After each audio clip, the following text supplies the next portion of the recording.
నమస్కారం జే న్యూస్ కి స్వాగతం నేను స్వప్న ముందుగా హెడ్లైన్స్ చూద్దాం పులివెందులలో డాక్టర్ వైఎస్ఆర్ మెడికల్ కాలేజ్ ప్రాంగణంలో వైఎస్ఆర్ విగ్రహాన్ని ఆవిష్కరించిన సీఎం వైఎస్ జగన్ అనంతరం వైఎస్ఆర్ మెడికల్ కళాశాల జీజీహెచ్ భవనాలను ప్రారంభోత్సవం చేసిన సీఎం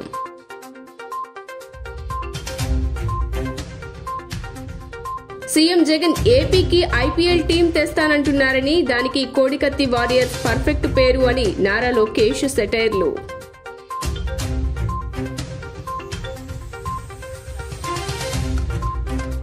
అభ్యర్థుల ఎంపికపై కసరత్తు చంద్రబాబు నివాసంలో 3 పార్టీల నేతల భేటీ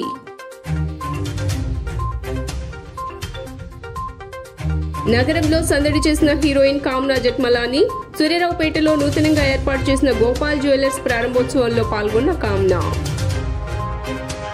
ఇక డీటెయిల్స్ చూస్తే అభివృద్ధికి నిలువెత్తు నిదర్శనంగా తీర్చిదిద్దిన పులివెందుల పట్టణం రాష్ట్రానికే ఆదర్శనీయమని రాష్ట్ర ముఖ్యమంత్రి వైఎస్ జగన్మోహన్ రెడ్డి సొంత గడ్డపై జనం ముందు సగర్వంగా పేర్కొన్నారు. ఒక్కరోజు వైఎస్ఆర్ జిల్లా పర్యటనలో భాగంగా వచ్చిన సీఎం జగన్ సోమవారం పులివెందుల పట్టణ నియోజకవర్గ పరిధిలో 861.84 కోట్లతో అభివృద్ధి చేసిన పలు నిర్మాణాలకు ప్రారంభోత్సవం చేశారు. టీడీపీ అధినేత చంద్రబాబు నాయుడు నివాసానికి కేంద్ర మంత్రి గజేంద్ర సింగ్ షెకావత్ బృందం చేరుకుంది.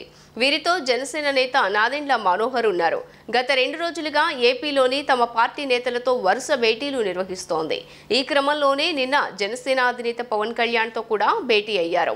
పొత్తులో భాగంగా పార్టీలు పోటీ చేయనున్న స్థానాలతో పాటు ఏ స్థానాల్లో ఎవరెవరు పోటీ చేయాలనే అంశంపై కూడా పవన్తో చర్చించినట్లు తెలుస్తోంది. ఇక నేడు చంద్రబాబు నివాసంలో ఆయనతో పాటు జనసేన నేతలతో షెకావత్ బృందం భేటీ అయింది. ఇవాల్టి భేటీలో లోక్సభ, శాసనసభ అభ్యర్థుల ఎంపికపై స్పష్టత వచ్చే అవకాశం ఉందని తెలుస్తోంది. కాగా పొత్తులో భాగంగా బీజేపీ, జనసేన కలిపి 30 ఎమ్మెల్యే, 8 ఎంపీ స్థానాల్లో పోటీకి సిద్ధమవుతున్నాయి. 3 పార్టీల మధ్య కీలక చర్చలు జరుగుతున్నాయి. నేటి భేటీతో ఎవరు ఎక్కడ పోటీ చేయాలనేది ఒక కొలిక్కి వచ్చే అవకాశం ఉంది. ఎన్నికలు దగ్గర పడుతూ ఉండటంతో ఏపీలో రాజకీయ హోరు కొనసాగుతోంది. ఈ క్రమంలోనే అధికార వైసీపీని ఓడించేందుకు సిద్ధమైన జనసేన, టీడీపీ, బీజేపీతో పొత్తు పెట్టుకుంది. వచ్చే ఎన్నికల్లో ప్రభుత్వ వ్యతిరేక ఓట్లు చేయకూడదనే భావంతోనే పొత్తు పెట్టుకుని జనసేన కేవలం 25 అసెంబ్లీ స్థానాలతో సరిపెట్టుకుంది. దీంతో జనసేనానిపై తీవ్రస్థాయిలో విమర్శలు వచ్చాయి. అయినప్పటికీ పవన్ కళ్యాణ్ ఆయన స్ట్రాటజీని ఫాలో అవుతూ ముందుకు సాగుతున్నారు. పొత్తులో భాగంగా 24 అసెంబ్లీ, 3 పార్లమెంట్ స్థానాలు జనసేనకు వచ్చాయి.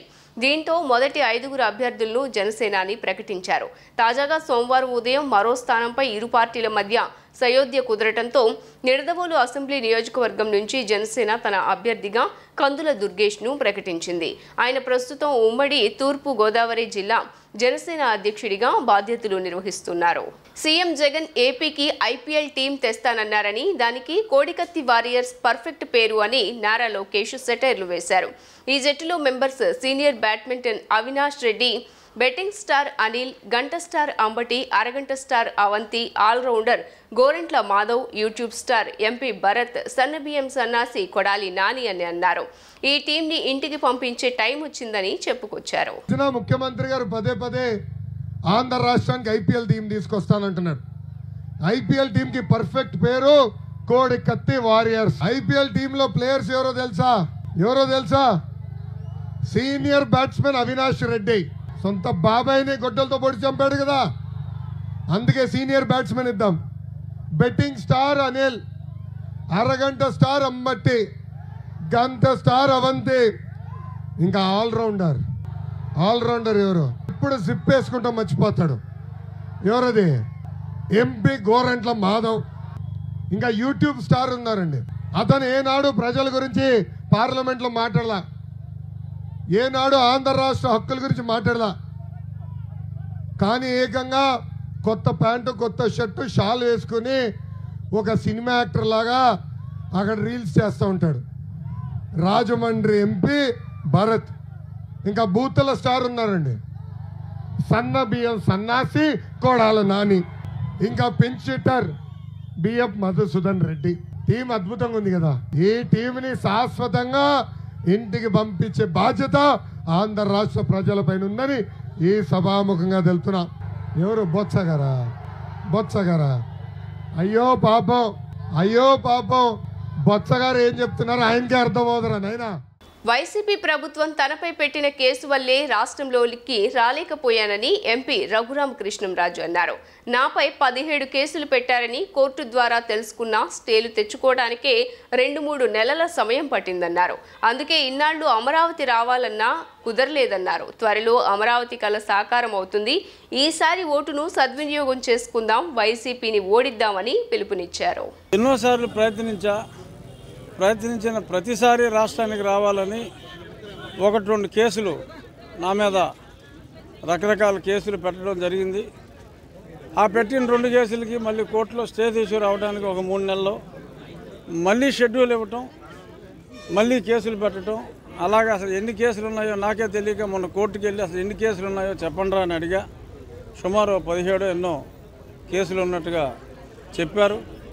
మళ్ళీ అన్నిటి మీద మళ్ళీ స్టేలు తీసుకుని ఇంకా కొత్త కేసులు పెట్టినా అరెస్ట్ చేయడానికి వీల్లేదు, బిలో 7 years కంప్లైంట్స్ ఉంటాయని ప్రికాషన్ తీసుకుని ఇప్పుడు రావడం జరిగింది.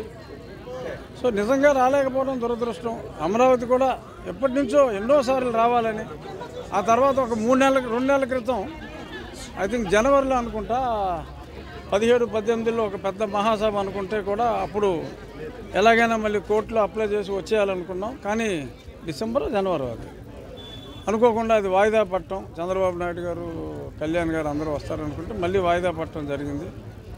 సో ఏదైనా ఈరోజు నేను అమరావతి సాధించే లోపే నేను ఇక్కడికి రావటం, అందరినీ ఆల్మోస్ట్ వీళ్ళందరినీ నేను ఢిల్లీలో కలిసా. ఢిల్లీ అమరావతి రైతులందరూ ఢిల్లీ వచ్చినప్పుడు అందరినీ మీట్ అయ్యా. ఫిజికల్గా ఇక్కడికి రాలేకపోయాను. కానీ ఈరోజు మన కళలు సాకారం అయ్యే రోజుకి దగ్గరలో ఇక్కడికి రావడం నేను చాలా సంతృప్తిగా ఫీల్ అవుతున్నా. బాపట్ల జిల్లా మేదరమెట్లలో జగన్ 15 లక్షల మంది వస్తారని ప్రచారం చేసుకున్న సభ అబాస్ పాలైందని, సిద్ధం సభను లేనిది ఉన్నట్లుగా ఉన్నది లేనట్లుగా మాయా సభలా మార్చారని టీడీపీ పొలిట్ బ్యూరో సభ్యులు వర్ల రామయ్య విమర్శించారు. ఈ సందర్భంగా సోమవారం అమరావతిలో ఆయన మీడియాతో మాట్లాడుతూ మేమే మళ్లీ అధికారంలోకి వస్తామని బీరాలు పలికిన సీఎం జగన్ ఈ సభలో ఓటమిని అంగీకరించి ముందస్తు సంతకం చేశారన్నారు. ఉమారెడ్డి తయారు చేసిన మేనిఫెస్టోను విసిరికొట్టి సభలో ఎందుకు విడుదల చేయలేదని ప్రశ్నించారు. ప్రధాన హామీలు అమలు చేయకపోగా 95% అమలు చేశాననడం శుద్ధ అబద్ధమని అన్నారు. మద్యపాన నిషేధం అమలు చేసిన తర్వాతనే ఓట్లు అడగడానికి వస్తానన్న హామీ ఏమైందని వర్ల రామయ్య నిలదీశారు. నిన్న గౌరవ ముఖ్యమంత్రి శ్రీ జగన్మోహన్ రెడ్డి గారు మేదరమెట్లలో సిద్ధం 4వ సభ నిర్వహించారు. 15 లక్షల మంది వస్తారు జనమని ప్రచారం చేసుకున్నారు. తీరా అక్కడికి వచ్చిన తర్వాత చూస్తే ఆ సభ అభాసు పాలైంది. ఆయన మాట్లాడిన తీరు, ఆయన వ్యవహరించిన తీరు, అక్కడ జరిగిన వాస్తవం, ప్రజలకు చూపించిన తీరు చూస్తే అదో మయసభలాగా మారింది. ఉన్నది లేనట్లుగా, లేనిది ఉన్నట్లుగా చూపిస్తూ ఆయనను ఒక దుర్యోధన సార్వభౌములాగా చూపించారు. ఒక్కడే వచ్చాడు, మాట్లాడాడు, వెళ్ళిపోయారు. ఆ మాటల తీరు మనం గమనించినట్లయితే మొదటి 3 సభల్లో మేము సిద్ధం, మేమే అధికారంలోకి వస్తామని బీరాలు పలికిన జగన్మోహన్ రెడ్డి గారు ఈ 4వ సభ ఆఖరి సభలో తన ఓటమిని ఇండైరెక్ట్గా అంగీకరించినట్లుగా, తన ఓటమి సంతకం పెట్టినట్లుగా తెలుస్తుంది. ఆయన మాటలో బేలతనం, ఆయన మాటలో కంగారు, ఆయన మాటలో చంద్రబాబు గారు ఏ రకంగా రేపు అధికారంలోకి రాబోతున్నారన్న ఆతృత సుస్పష్టంగా కనపడుతూ ఉన్నది. విజయవాడ పరిధిలో కుక్కలకి జంతు సంరక్షణ చట్టాల నిబంధనలకు అనుగుణంగా కుటుంబ నియంత్రణ, శస్త్రచికిత్సలతో పాటు యాంటీ రాబిస్ వ్యాక్సినేషన్ కార్యక్రమం చేపట్టామని మాజీ మంత్రి వెల్లంపల్లి శ్రీనివాసరావు తెలిపారు. కేంద్ర ప్రభుత్వ నియామకాల ప్రకారం జంతు సంరక్షణ చట్టాలను అనుసరించి కార్యక్రమం నిర్వహిస్తున్నామన్నారు. అజిత్ సింగ్ నగర్ ఎక్సెల్స్ ప్లాంట్ నందు వీధి కుక్కలకు యానిమల్ బర్త్ కంట్రోల్ ఆపరేషన్లు మరియు యాంటీస్ ర్యాబీస్ టీకాలు చేయు కార్యక్రమాన్ని planning board vice chairman, central నియోజకవర్గ శాసనసభ్యులు మల్లాది విష్ణు, పశ్చిమ నియోజకవర్గ శాసనసభ్యుల సెంట్రల్ నియోజకవర్గం incharge Vellampalli Srinivas, deputy mayor Srimati Avutu Sri Sailaja Reddy ప్రారంభించారు. ఈ సందర్భంగా మాట్లాడిన నేతలు నగర వ్యాప్తంగా కుక్కల బెడద అధికమైందని గుర్తు చేశారు. వీఎంసీకి ప్రజా ఫిర్యాదులు వెల్లువవుతున్న నేపథ్యంలో గత ఏడాదిగా నిలిచిపోయినటువంటి కుక్కల కుటుంబ నియంత్రణ ఆపరేషన్ల సెంటర్ని పునఃప్రారంభించినట్లు వెల్లడించారు. జంతు సంరక్షణ చట్టాలకు లోబడి వీధి కుక్కలకు కుటుంబ నియంత్రణ ఆపరేషన్ నిర్వహణతో పాటు యాంటీ ర్యాబిస్ టీకాలను వేయనున్నట్లు తెలియజేశారు. రోజుకు సుమారు 40 నుంచి 50 వీధి కుక్కలకు కుటుంబ నియంత్రణ ఆపరేషన్లు నిర్వహించే అవకాశం కలుగుతుందని వెల్లడించారు. మన కుక్కల్ని ఏదైతే కొంత నియంత్రించడానికి సెంట్రల్ గవర్నమెంట్స్ నామ్స్ ప్రకారం, యానిమల్ బోర్డు డైరెక్షన్స్ ప్రకారం ఈరోజు నుంచి వాటన్నిటి కూడా వ్యాక్సినేషను అది ఇవ్వడానికి ఈరోజు ప్రారంభించడం జరిగింది.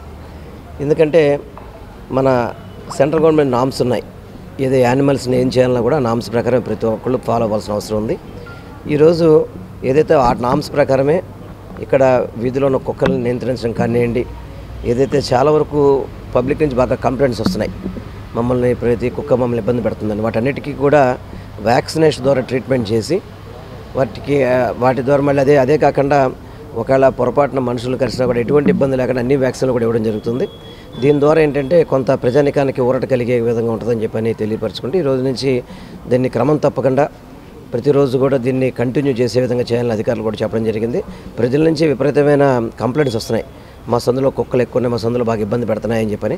వాటినన్నింటినీ కూడా చక్కగా నియంత్రించే విధంగా కావచ్చు, అన్నిటికీ కూడా మంచి జరిగే విధంగా ఈ రోజు నుంచి కార్యక్రమం ప్రారంభించామని చెప్పని మీ అందరికీ కూడా తెలియదు. డాగ్స్కి యాంటీ రేబీస్ ఇంజెక్షన్ చేసేటటువంటి ప్రాంతాన్ని ఈరోజు మనం ప్రారంభించుకోవడం ఉంది. స్థానిక కార్పొరేటర్ డిప్యూటీ మేయర్ గారు, అలాగే సెంట్రల్ ఇన్ఛార్జి వెల్లంపల్లి శ్రీనివాస్ గారు, అలాగే సిఎంహెచ్ఓ గారు, అలాగే విఎస్ గారు, అందరం కూడా ఏంటంటే నగరంలో కుక్కలకు సంబంధించినటువంటి బెడద ఎక్కువగా ఉన్నటువంటి తరుణంలో దీనికి సంబంధించిన ఒక పరిష్కారం కనుగొనాలని చెప్పి నగరపాలక సంస్థ అధికారులు పనిచేయాలి అంటే కోర్టు ఆదేశాలు, అలాగే సెంట్రల్ యానిమల్ బోర్డు సంబంధించినటువంటి ఆదేశాలని సమన్వయం చేసుకుంటూ పనిచేయాల్సిన అవసరం ఉంటుంది.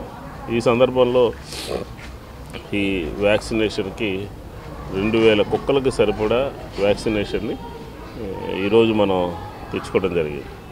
నగరంలో వీధుల్లో అది రాత్రిపూట పగలు పిల్లలు స్కూల్స్కి వెళ్ళాలన్నా, ఉద్యోగస్తులు వెళ్ళాలన్నా రకరకాలైన ఇబ్బందులు ఉన్నాయని చెప్తూ ఉంటారు.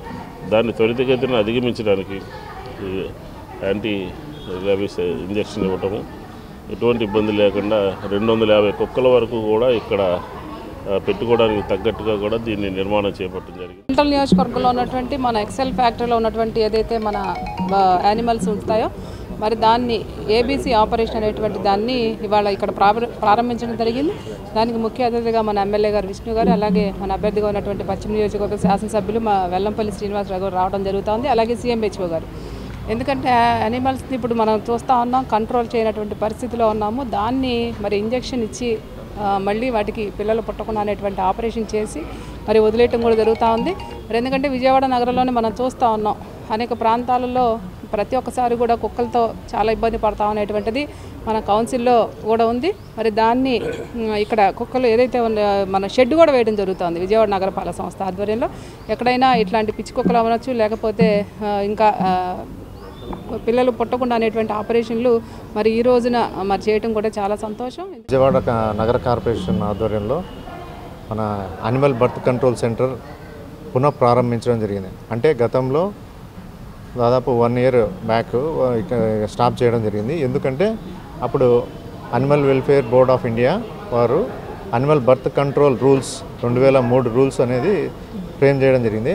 ఆ నిబంధనల ప్రకారం ఏదైతే ఈ మన వీధి కుక్కల్లో ఈ కుటుంబ నియంత్రణ ఆపరేషన్స్ చేస్తారు కదా, వాటికి ఒక రూల్స్ అనేది ఫ్రేమ్ చేయడం జరిగింది. ఆ నిబంధనల ప్రకారము ఏ సంస్థ అయినా కానీ దానికి ఒక నిర్దిష్టమైన గైడ్లైన్స్ అనేది ఇవ్వడం జరిగింది.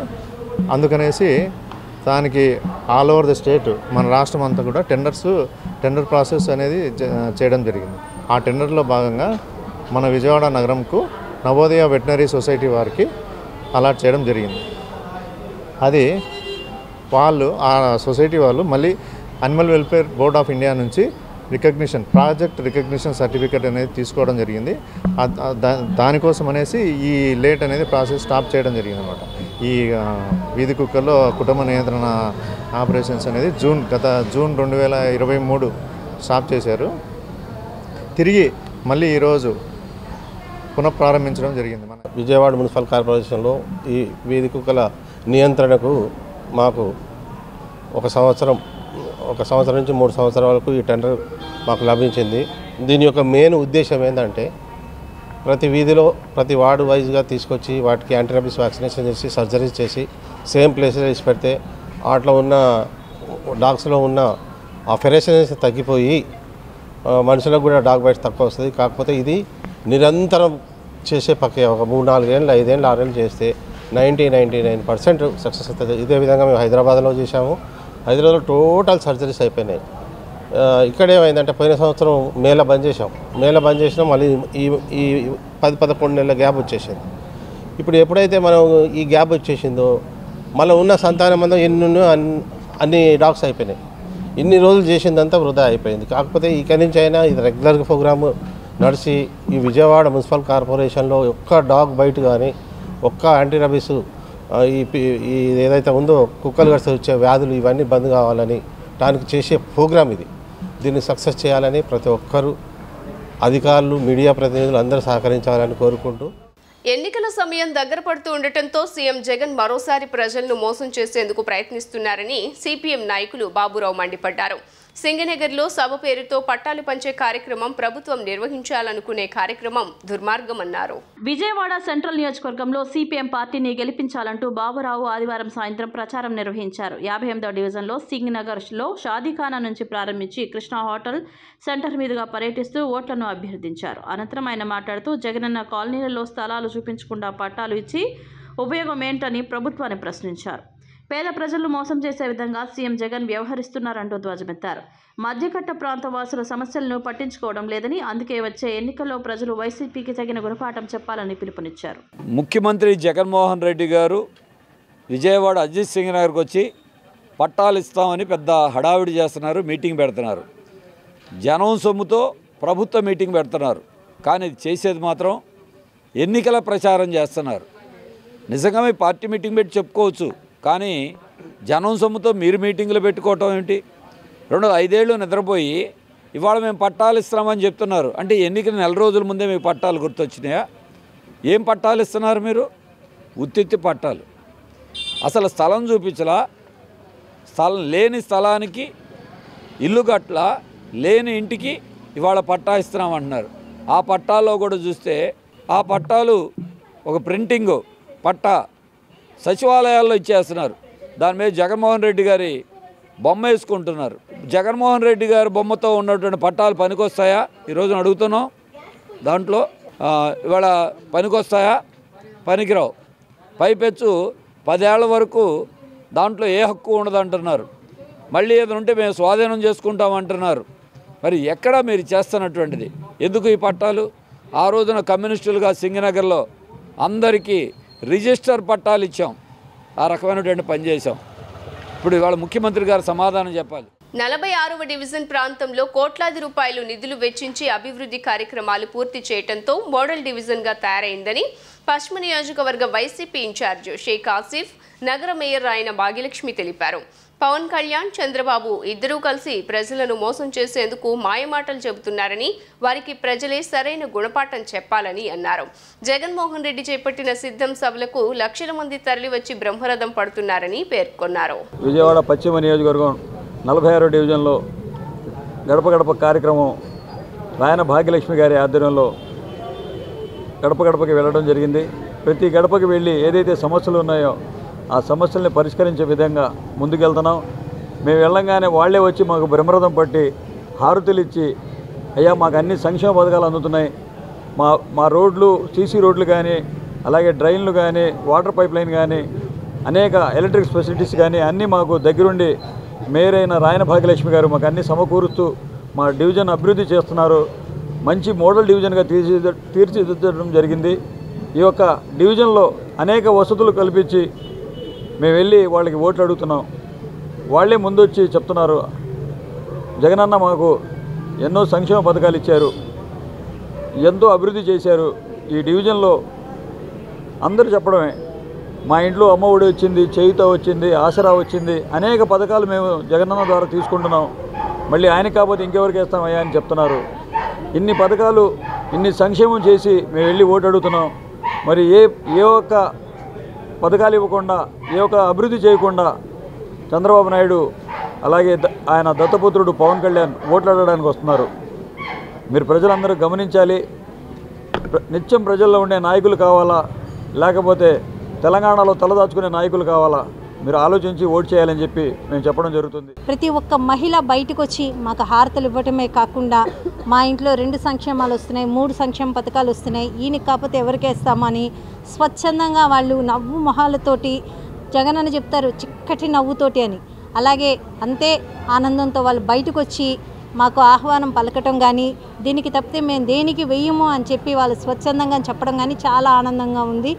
రేపటి రోజున ఈ మహిళలు, ఈ అన్నదమ్ములు అందరం కలిసి ఈ ఏదైతే మోసపూరితమైన మాటలు మాట్లాడుకొని, అబద్ధాలు మాట్లాడుకొని, ప్రజల్ని మభ్యపెట్టి 650 మేనిఫెస్టోలు పెట్టి ఒక్క సంక్షేమ పథకం కూడా, ఒక్క అభివృద్ధి కూడా ఎక్కడా చేయకుండా పూర్తిగా 5 ఏళ్ల పాలనలో ఉన్న ప్రజల్ని మోసగించి 23 సీట్లకు పరిమితమయ్యి వెళ్ళడం జరిగింది.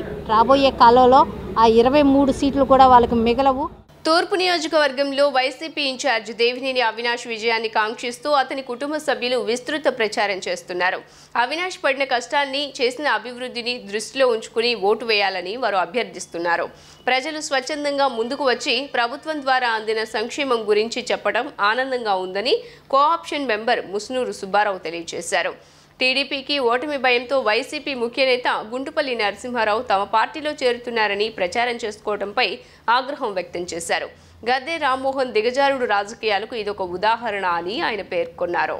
4వ డివిజన్లోని శ్రీనివాసనగర్ బ్యాంక్ కాలనీ ప్రాంతంలో దేవినేని అవినాష్ సతీమణి దేవినేని సుధీర, కోఆప్షన్ మెంబర్ ముసునూరు సుబ్బారావు, స్థానిక వైసీపీ నేతలు గల్లా పద్మావతి, రవితో కలిసి ప్రచారం నిర్వహించారు. ఈ సందర్భంగా ప్రభుత్వం చేస్తున్న అభివృద్ధి కార్యక్రమాల గురించి వారు వివరించి రాబోయే ఎన్నికల్లో వైసీపీకి ఓటు వేయాలని ప్రజలను అభ్యర్థించారు. వైసీపీ హయాంలో జరిగిన అభివృద్ధి వివరాల కరపత్రాలను వారికి అందజేశారు. అనంతరం కోఆప్షన్ మెంబర్ ముసునూరు సుబ్బారావు మాట్లాడుతూ తూర్పు నియోజకవర్గంలో ఉన్న 21 డివిజన్లలో 4వ డివిజన్పై ప్రత్యేక దృష్టి పెట్టి మోడల్ డివిజన్గా అభివృద్ధి చేసిన ఘనత దేవినేని అవినాష్దే అని తెలియజేశారు. నియోజకవర్గంలో ఇంత కష్టపడి అభివృద్ధి చేసిన అవినాష్కి విలువ ఇచ్చి గెలిపించాలని ఆయన కోరారు. అదేవిధంగా స్థానికంగా ఉన్న కళ్యాణ మండపానికి అధ్యక్షులు అయిన గుంటుపల్లి నరసింహారావు టీడీపీలో చేరుతున్నారని ఆ పార్టీ నేతలు ప్రచారం చేయడంపై ఆగ్రహం వ్యక్తం చేశారు. మర్యాదపూర్వకంగా ఇంటికి వెళ్లి కలిసి శాలువా కప్పినంత మాత్రాన టీడీపీలో చేరినట్లేనా అని ప్రశ్నించారు. ఎల్లో మీడియాకు చెందిన వార్తాపత్రికలో ఈ వార్త చూసిన నరసింహారావే షాక్కు గురయ్యాడని చెప్పారు. అతను మొదటి నుంచి దేవినేని నెహ్రూ అనుచరుడని గుర్తు చేశారు. ఎమ్మెల్యే గద్దె రామ్మోహన్ ప్రజల వద్దకు వెళ్లి ఓటు అభ్యర్థించాలే కానీ తన నీచమైన రాజకీయాలు వారి మీద ప్రదర్శిస్తే ఎలాగా అని ప్రశ్నించారు. ఇలాంటి పనులు చేయాలంటే మేము చేయగలమని, మాకు సంస్కారం అడ్డు వస్తుందని చెప్పారు. గద్దె రామ్మోహన్ చేస్తున్న దిగజారుడు రాజకీయాల వల్ల చాలామంది మనస్తాపానికి గురవుతున్నారని చెప్పారు. నరసింహారావు ఇప్పటికీ తమతో పాటే తిరుగుతున్నాడు అని, ప్రచారంలో కూడా పాల్గొంటున్నారని ఆయన స్పష్టం చేశారు. ఇలాంటి కుటిల రాజకీయాలకు గద్దె రామ్మోహన్ ఫుల్ స్టాప్ పెట్టాలని, తాము కూడా ఇలాంటి పనులు చేయడం ప్రారంభిస్తే గద్దెకి డిపాజిట్లు కూడా రావని హెచ్చరించారు.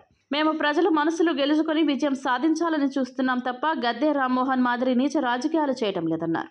4వ డివిజన్కి సంబంధించి శ్రీనివాసనగర్ బ్యాంక్ కాలనీలో దేవినేని సుధీర గారు, కార్పొరేటర్లు, అలాగే ఇతర కార్యకర్తలు, స్థానిక పెద్దలు, అలాగే కాలనీ ప్రెసిడెంట్ నాగేశ్వరరావు గారు, సెక్రటరీ రెడ్డి గారు, అలాగే పరిటాల ఓంకార్ కళ్యాణ మండపం ప్రెసిడెంట్ గుంటుపల్లి నరసింహారావు గారు, మేమందరం కూడా ప్రచారంలో భాగంగా శ్రీనివాసనగర్ బ్యాంక్ కాలనీలో పర్యటించడం జరిగింది. ప్రజల నుంచి అనూహ్యమైన స్పందన కనబడతా ఉంది. అందరూ కూడా దేవినేని అవినాష్ గారికి మద్దతు పలకడానికి వచ్చినటువంటి దేవినేని సుధీర గారితో అవినాష్ గారు పడిన కష్టానికి, చేసిన అభివృద్ధికి మేము విలువిస్తాం, దానిలో భాగంగా మేమంతా ఓట్లేసి గెలిపిస్తాం, మాకు పార్టీలతో పని లేదు, అలాగే కులంతో పని లేదు, అభివృద్ధి చేసిన వ్యక్తిని డెవలప్ చేయాలని కోరుకుంటున్నామని చెప్పేసి ప్రజలు స్వచ్ఛంగా తెలియజేయడం జరుగుతూ ఉంది. ప్రజలందరికీ ఈ సందర్భంగా నేను అప్పీల్ చేసేది ఏంటంటే, మన తూర్పు నియోజకవర్గంలో ఉన్న 21 డివిజన్లలో కూడా 4వ డివిజన్ని ఒక ప్రత్యేకమైనటువంటి ప్రాతిపదికన అభివృద్ధి పదంలో ముందుకు తీసుకెళ్లినటువంటి దేవినేని అవినాష్ గారిని, అభివృద్ధి చేసిన వ్యక్తిని గెలిపించాలని విజ్ఞప్తి చేస్తా ఉన్నాను. ఎందుకనంటే అభివృద్ధి చేసిన వ్యక్తిని గెలిపించుకోలేని పరిస్థితుల్లో మనం ఉంటే గనక భవిష్యత్తులో అభివృద్ధి చేయాలనే ఆలోచన ఏ రాజకీయ నాయకుడికి రాదు కనుక అభివృద్ధి చేసిన పనులకి, అభివృద్ధి చేసిన వ్యక్తికి విలువ ఇవ్వమని మనస్ఫూర్తిగా కోరుకుంటా ఉన్నాను. అలాగే ఈరోజు పేపర్లో చూసాం, గుంటుపల్లి నరసింహారావు గారు శ్రీనివాసనగర్ బ్యాంక్ కాలనీ, మన శ్రీనివాసనగర్ బ్యాంక్ కాలనీలో ఉన్నటువంటి కళ్యాణ మండపానికి అధ్యక్షుడైనటువంటి గుంటుపల్లి నరసింహారావు గారిని తెలుగుదేశం పార్టీలో చేరిక అని చెప్పి హెడ్డింగ్ పెట్టి తెలుగుదేశం పార్టీ నాయకులు వేసుకోవడం జరిగింది. జగనన్న రావాలి సీనన్న కావాలి కార్యక్రమం సెంట్రల్ నియోజకవర్గంలో సోమవారం కొనసాగింది. రాష్ట్ర అభివృద్ధి జగన్మోహన్ రెడ్డితోనే సాధ్యపడుతుందని తెలియజేస్తూ వైఎస్ఆర్సీపీని మరోసారి అధికారంలోకి తీసుకురావాలని కోరుతూ సెంట్రల్ నియోజకవర్గ వైకాపా సమన్వయకర్త వెల్లంపల్లి శ్రీనివాసరావు కుటుంబ సభ్యులు మంచుకొండ చక్రవర్తి డివిజన్లో విస్తృతంగా పర్యటిస్తున్నారు. ఈ క్రమంలో 24వ డివిజన్లో పర్యటించిన ఆయన స్థానిక కార్పొరేటర్ కుక్కల అనితతో కలిసి ప్రతి గడపకు వెళ్లి వైకాపా ముద్రించిన కరపత్రాలను అందజేశారు. గడిచిన 5 సంవత్సరాల్లో జగన్ ప్రభుత్వం అందించిన సంక్షేమ పథకాలను తెలియజేస్తూ ప్రచార యాత్ర కొనసాగించారు. ప్రజా సంక్షేమం పట్టని టీడీపీ నేతలు బురద రాజకీయాలు చేయటం మానుకోవాలని ఈ సందర్భంగా హితవు పలికారు. ఇక్కడ అభివృద్ధి అయితేనేమి, ఇక్కడ అర్హత ఉన్న ప్రతి ఒక్కరికి కూడా సంక్షేమం అందజేస్తున్నారు. అలాగే ఇక్కడ ఇంతకుముందు అసలు అభివృద్ధి అంటేనే తెలియని ఈ డివిజన్కి ఇక్కడ వీరు కార్పొరేటర్ అయ్యాక అనేక అభివృద్ధి కార్యక్రమాలు ఇక్కడ చేశారు. అలాగే డ్రైనేజ్ సిస్టమ్ కానివ్వండి, సీసీ రోడ్లు, బీటీ రోడ్లు కానివ్వండి, అనేక రోడ్లు ఇక్కడ ఏ రోడ్డు కూడా మీరు ఎక్కడికి వెళ్ళినా ఏ డివిజన్లో ఏ వీధికి వెళ్ళినా కూడా చక్కటి రోడ్లు, సీసీ రోడ్లు ఎక్కడ కూడా మరి ఇంతకుముందు లేని విధంగా నిధులు తెచ్చుకున్నారు. అదేవిధంగా ఇక్కడ డెవలప్ చేసుకున్నారు. అలాగే ఇక్కడ అర్హత ఉన్న ప్రతి ఒక్కరికి వీరు తలుపు తట్టి వారికి పెన్షన్ అయితే కానివ్వండి, ఏ అర్హత వారికి ఏ సంక్షేమం ఉన్నా ఆ సంక్షేమాన్ని వారు అందజేయడం జరుగుతుంది. అలాగే ఇక్కడ వెల్లంపల్లి శ్రీనివాసరావు గారు అభ్యర్థిగా నిల్చున్న ఈ కాన్స్టిట్యున్సీకి నేను పర్యటించడం జరుగుతుంది. వారి తరఫున వారి విజయాన్ని కోరుతూ తప్పకుండా వారు పశ్చిమలో అనేకమైన అభివృద్ధి కార్యక్రమాలు చేశారు. అలాగే ఇక్కడ కూడా అలాంటి అభివృద్ధి కొనసాగిస్తారు. అలాగే వారు మనం చూసినట్టుగా నిన్న సిద్ధం సభ చూసాం, ఏ విధంగా సక్సెస్ అయిందో అదే విధంగా మళ్ళీ జగన్మోహన్ రెడ్డి గారు ఇక్కడికే వస్తారు, ఇక్కడే ఉంటారు, ఇక్కడ తప్పకుండా వారు గెలుస్తారు. అదేవిధంగా మరి వెల్లంపల్లి శ్రీనివాసరావు గారు సెంట్రల్లో గెలవడం కూడా జరుగుతుంది. గెలిచే 175 నియోజకవర్గాల్లో అత్యంత మెజారిటీతో ఇక్కడ వెల్లంపల్లి శ్రీనివాసరావు గారిని గెలిపిస్తామంటూ ఇక్కడ ప్రజలు ఘంటాపథంగా చెప్తున్నారు. తప్పనిసరిగా మళ్ళీ వచ్చేది జగనన్నే, ఇక్కడ వచ్చేది సీనన్నే. నియోజకవర్గం విజయవాడ సెంట్రల్ నియోజకవర్గం 24th డివిజన్ సీతారాంపురంలోని పాపాయి వీధి నుంచి మన వెల్లంపల్లి శ్రీనివాస్ గారు ఎమ్మెల్యే అభ్యర్థిగా పోటీ చేస్తున్నారు. వారి అల్లుడు గారు కూడా గడప గడపకు మన ప్రభుత్వం కార్యక్రమం కావచ్చు, ఎలక్షన్ క్యాంపెయిన్ కావచ్చు, 2 విధాలుగా కూడా ప్రతి గడపకు వెళ్ళడం జరిగింది. ప్రతి ఒక్కరు ఒకటే చెప్తున్నారు, మాకు సంక్షేమ పథకాలు అందినాయి, అభివృద్ధి జరిగింది మీ ప్రభుత్వం వచ్చినాక. ఓటు మీరు అడగక్కర్లా, మేమే వేస్తాం, జగనన్న తప్ప ఎవరికి వేయం. అలాగే సీనన్న గెలిపిస్తాం, సీనన్న బాగా మాకు వర్క్ చేస్తారు, పనిచేస్తారు. పశ్చిమ నియోజకవర్గంలో కూడా ఎన్నో అభివృద్ధి కార్యక్రమాలు చేశారు, సెంట్రల్లో కూడా చేస్తారని మేము ఆశిస్తున్నాం. తప్పగా ఆయన విజయానికి మేము ఓటు వేసి గెలిపిస్తాము, ఆశీర్వదిస్తాము అని చెప్తున్నారు. హారతిస్తున్నారు, ఆశీర్వదిస్తున్నారు. ప్రతి డెవలప్మెంట్ జగన్ గారు వచ్చినాకే జరిగిందంటున్నారు. అలాగే గత ప్రభుత్వం చూస్తే ఆకాశంలో ఉన్నాము మేము అంటున్నారు. ఆకాశంలో ఉన్నవాళ్ళు ప్రజలకు అందుబాటులో ఎలా ఉంటారండి? రాష్ట్రంలో కళాకారులు కళా సంస్థలకు చెల్లించవలసిన 23.17 కోట్ల బకాయిలను వెంటనే చెల్లించాలని ప్రముఖ కళాకారుడు బాబెళ్లపాటి శ్రీ గోపాలకృష్ణ స్థాయి ప్రభుత్వాన్ని కోరారు. విజయవాడ అలంకార్ సెంటర్లో ధర్నా చౌక్ నందు రాష్ట్ర స్థాయి కళాకారుల సమావేశం అనంతరం నిరసన కార్యక్రమం సోమవారం జరిగింది. ఈ సందర్భంగా మీడియాతో మాట్లాడిన ఆయన రాష్ట్రంలో దరఖాస్తు చేసుకున్న వృద్ధ నిరుపేద కళాకారులకు పెన్షన్ మంజూరు చేయాలని కోరారు. పెరిగిన నిత్యావసరాలను దృష్టిలో ఉంచుకుని వృద్ధ కళాకారులకు ఇస్తున్న పెన్షన్ని నెలకు 3,000 నుండి 6,000 వరకు పెంచి ఆదుకోవాలని విజ్ఞప్తి చేశారు. అదేవిధంగా రాష్ట్రంలో కళాకారులు కళా సంస్థలకు చెల్లించవలసిన 23.17 కోట్ల బకాయిలను వెంటనే చెల్లించాలని కోరుతున్నామన్నారు.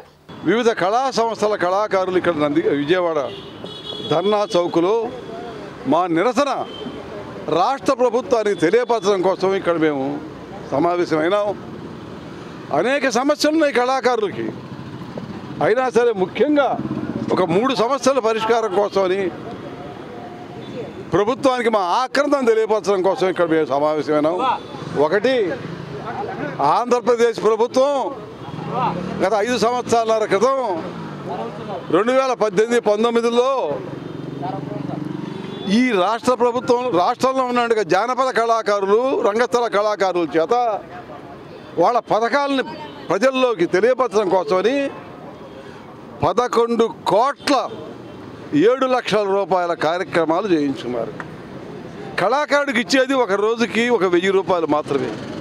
డప్పు కళాకారులు, చిందు కళాకారులు, వీధి భాగవతుల కళాకారులు, హరికథ కళాకారులు, బుర్రకథ కళాకారులు, జంకుల కళాకారులు, ఈ రకంగా అనేక రకాల జానపద కళాకారులు రాష్ట్రంలో మనకు బిల్లులు వస్తాయన్న ఆశతోటి చాకిరీ చేశారు.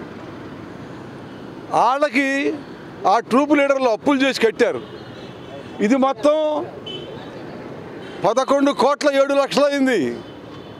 ఈ 5 సంవత్సరాలు 6 నెలలు బట్టి బిల్లులు పెట్టుకొని, అయ్యా మేము అప్పులు చేసి కట్టాము కళాకారులకి, మా అప్పులు పెరిగిపోతున్నాయి, మా ఒంటి మీద సొమ్ములు అమ్ముకొని కడుతున్నాము, ఆస్తులు అమ్ముకొని కడుతున్నాము అని చెప్పేసి ఎంత మొరబెట్టుకున్నా ఈ 5 సంవత్సరాల బట్టి కూడా ప్రభుత్వం ₹1 కూడా బిల్లు చెల్లించలే. కేంద్రంలోని బీజేపీతో రాష్ట్రంలోని స్థానిక పార్టీలు వివిధ రూపాల్లో మద్దతు తెలపడాన్ని మేలుకో ఆంధ్రప్రదేశ్ సంస్థ సభ్యులు ఖండించారు. రాష్ట్రానికి అన్ని విధాలా ద్రోహం చేసిన బీజేపీని విడిచిపెట్టాలని స్థానిక పార్టీలకు వారు సూచించారు. రాష్ట్ర ప్రజల సంక్షేమం కొరకు, రాజ్యాంగ రక్షణ కొరకు ఇండియా వైపు నిలబడాలని ప్రజలకు పిలుపునిచ్చారు. విజయవాడ జింకనా గ్రౌండ్స్ వద్ద ఉన్న కందుకూరి కళ్యాణ మండపంలో మేలుకో ఆంధ్రప్రదేశ్ సంస్థ ఆధ్వర్యంలో రాజ్యాంగ దీక్ష సభ నిర్వహించడం జరిగింది.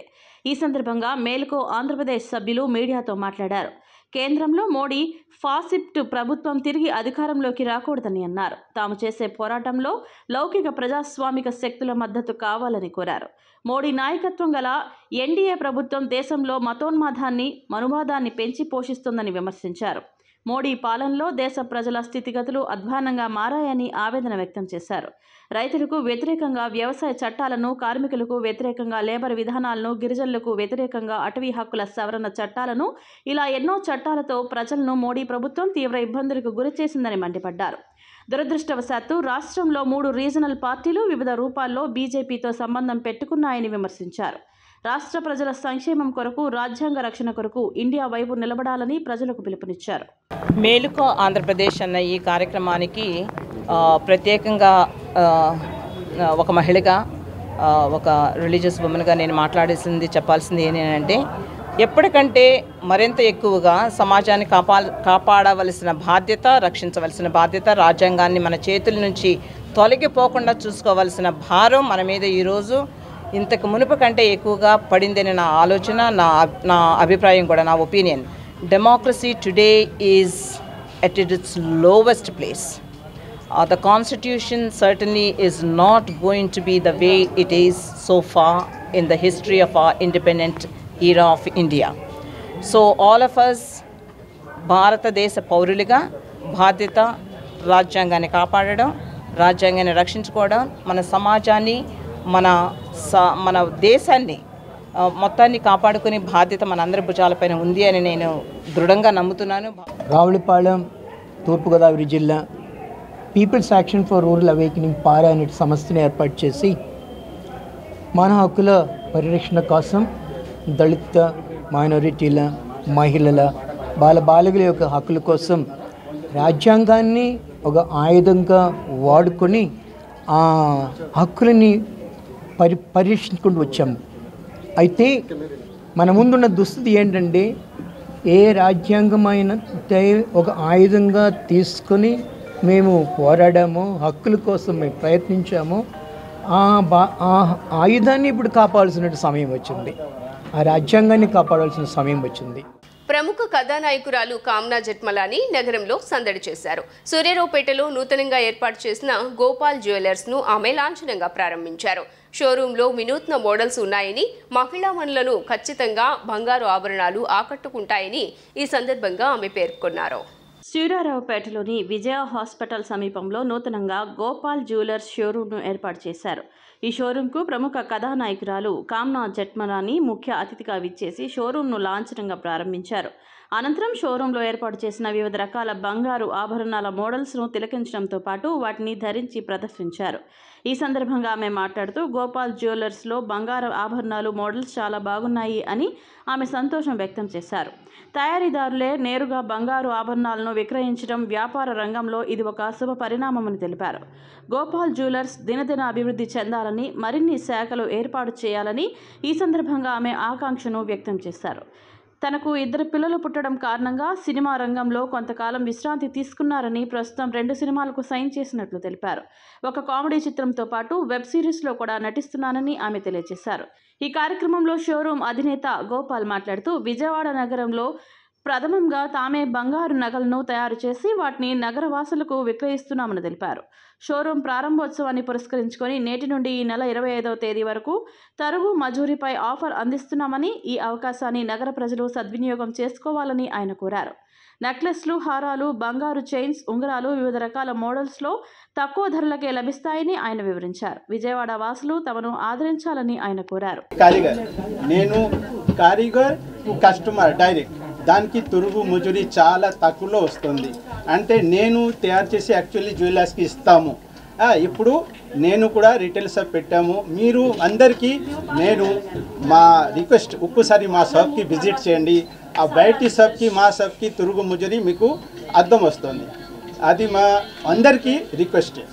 మీ దగ్గర ఏమైనా స్పెషాలిటీ ఏమున్నాయి? ఆర్నమెంట్స్ స్పెషాలిటీ ఏముంది మీకు? నొక్సీ హారం, నొక్సీ బొడ్డాన్నం, ఏదో ఐటెం జ్యువెలరీ ఐటెం ఏదో కావాలా అయితే నా దగ్గరే దొరుకుతుంది.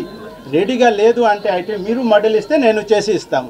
ఓపెనింగ్ టైం ఇప్పుడు 11 రోజు నుంచి 25 రోజు దాకా బొడ్డాన్నం, హారం, ఆరోంకి, జడ, నో మజూరీ, నో తరుగు 90 to 92. దానిలో ఒక 50 గ్రామ్ బంగారు జ్యువెలరీ ఐటెం కొంటే దానికి 1 గ్రామ్ కాయిన్ ఫ్రీ. చాలా ఎక్సైటెడ్గా ఉన్నాను, చాలా సంతోషంగా ఉన్నాను నాకు. ఎందుకు అంటే నేను ఈరోజు శ్రీ గోపాల్ జ్యువెలర్స్ ఇప్పుడు ఇనాగ్రేషన్ చేశాను. అండ్ ఇది షాప్ చాలా చాలా మంచి షాప్గా ఉంది.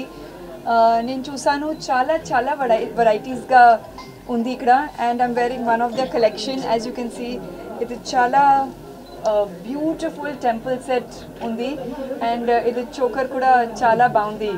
So I think the jewellery is beautiful. And ఇక్కడ మెయిన్ పాయింట్, మెయిన్ స్పెషాలిటీ ఏంటిది, the man whose store it is, you know, he also has been into manufacturing and he also has done wholesale, and this is the first time he's getting into retail. That means he also can do the karigari straight to the customers. So how do we benefit customers? How will we benefit? I'm sorry, my throat is bad today. The benefit will be like when we go to a jewelry store, you know, we end up paying a lot of chala heavy making charges undi kada, especially during festivals and stuff. Already gold prices are going up, and plus the making charges, and then you know we Indians, we don't even feel like, you know, giving our jewelry, old jewelry back. We are like, oh no, so much making charge will go again. But here the benefit you will get is there will be a huge chala price difference undi ikkada. You will definitely see a difference. And they already have beautiful collection, and in case if you want more variety or if you have your own personal design, then please come to this gentleman. He promises that he will make the design for you. వార్తలు ముగించే ముందు headlines మరోసారి. పులివెందులలో doctor YSR medical college ప్రాంగణంలో వైఎస్ఆర్ విగ్రహాన్ని ఆవిష్కరించిన CM YS Jagan. అనంతరం YSR medical కళాశాల, GGH భవనాలను ప్రారంభోత్సవం చేసిన సీఎం.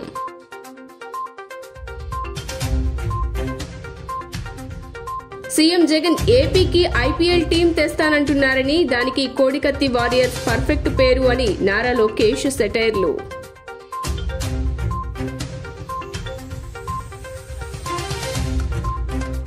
అభ్యర్థుల ఎంపికపై కసరత్తు, చంద్రబాబు నివాసంలో 3 పార్టీల నేతల భేటీ.